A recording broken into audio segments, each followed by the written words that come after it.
I've been a priest for 22 years, long enough to hear every kind of confession a man can bring into a church. Murder, betrayal, hatred. But the confession I remember most didn't come from a man.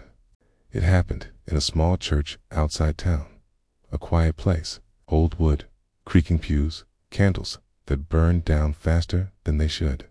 The people there were devout. Faith ran deep in that valley, but so did the stories.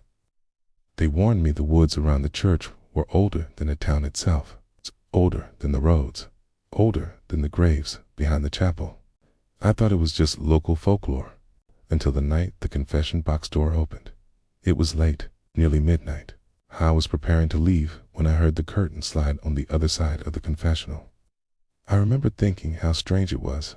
No footsteps, no door opening, just the curtain. Then a voice spoke from the dark, low, calm, not whispering, but not quite human either. "Bless me, Father, for I have sinned." I waited for the man to continue.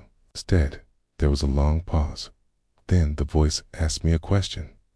"Do you know what stood here before this church?"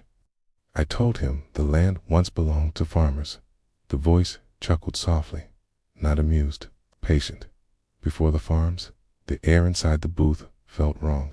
It's heavy, like the room had grown smaller. I asked the visitor what he wished to confess. Another pause. Then he answered, "I confess that I have been here longer than your God has been worshipped in this valley." My hands tightened around the rosary. I told him God existed before all things. The voice grew closer to the screen, separating us. So did I. For the first time, I could hear breathing. Slow, wet, too deep for human lungs. "I watched them raise this church," it said. "I watched them carve the cross above your door." The wood in the confessional creaked beside me, like something leaning against it.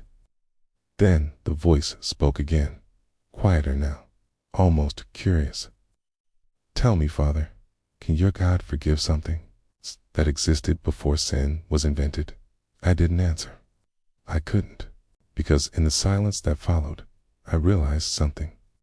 Whatever was on the other side of that screen had never asked for forgiveness. And when I finally stepped out of the confessional, the church doors were still locked, but the mud on the floor led back toward the woods, and those footprints were older than any human bones in the cemetery outside.